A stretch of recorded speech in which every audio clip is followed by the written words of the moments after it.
Bonjour à tous les étudiants malagasy. Bienvenue dans cette nouvelle vidéo, le premier jour de cette semaine spéciale pour le cours en ligne sur le sujet type du bac Hamada.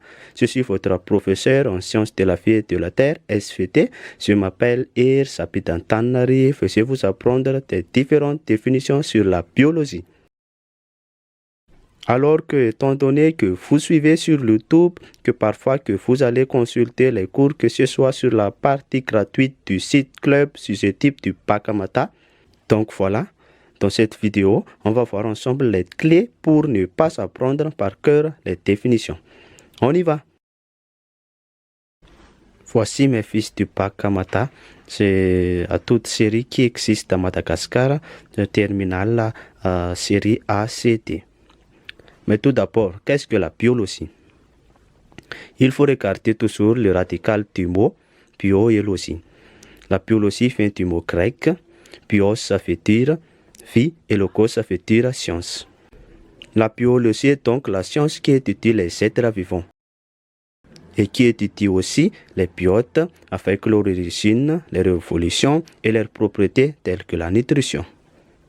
Le terme biologie moléculaire désigne également l'ensemble des techniques de manipulation d'acides nucléiques, ADN et ARN, appelées aussi techniques de génie génétique. Où se trouve alors l'ADN et qu'est-ce qu'on entend par les acides nucléiques? Quand vous avez rencontré les termes acides nucléiques, vous réfléchissez rapidement que ce fait partie d'une molécule, surtout de l'ADN. Voyons voir alors la définition des acides nucléiques, chromosomes, chromatine. Qu'est-ce que les acides nucléiques? Ce sont des acides qui se forment dans le noyau et qu'on trouve surtout dans les noyaux. L'ADN, c'est acide désoxyribonucléique. ARN, c'est acide ribonucléique. Qu'est-ce que les chromosomes? Les chromosomes sous forme de longs filaments enchevêtrés appelés chromatine. Chromosomes appelés aussi histones ou nucléofilaments. Voici le schéma d'une cellule. Une cellule, c'est l'unité fonctionnelle de l'être vivant ou élément constitutif de tout être vivant. Donc, tous ceux qui ne sont pas ou qui ne possèdent pas une cellule, ce n'est pas un être vivant. Cette schéma suivante nous montre le lieu qu'on peut trouver l'ADN, évidemment, le lieu qu'on peut trouver aussi le chromosome. Le chromosome se trouve dans un noyau et à l'intérieur de ce chromosome qu'on peut trouver aussi de l'ADN. Le chromosome qui se trouve dans un noyau, alors que la réponse est vraie que la transcription aussi qui se trouve dans le noyau. Lors d'une période de division cellulaire, l'ADN se compactait et s'associait à des protéines pour former ce qu'on appelle des chromosomes.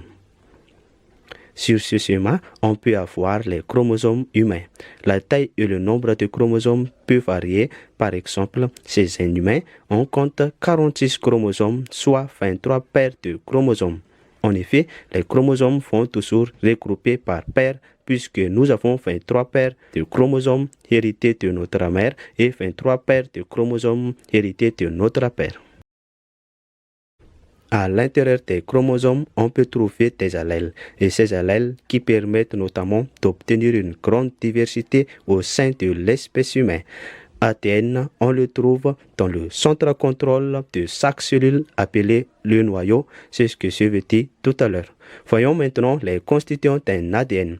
ADN constitué de deux brins faits de sucre et de phosphate, reliés en leur centre. Ces brins ou ces chaînes sont constitués des bases azotées représentées par la lettre A, T, G et C, A avec T et G avec C.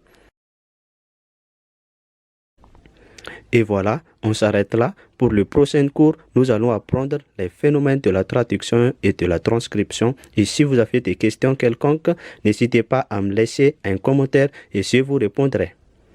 J'espère que vous avez aimé cette vidéo. N'hésitez pas à cliquer sur j'aime et abonnez-vous à une autre chaîne, à cliquer sur le bouton qui devrait apparaître là-bas, ainsi que vous allez être au courant qu'une nouvelle vidéo est publiée. Je vous remercie d'avoir regardé cette vidéo et à bientôt.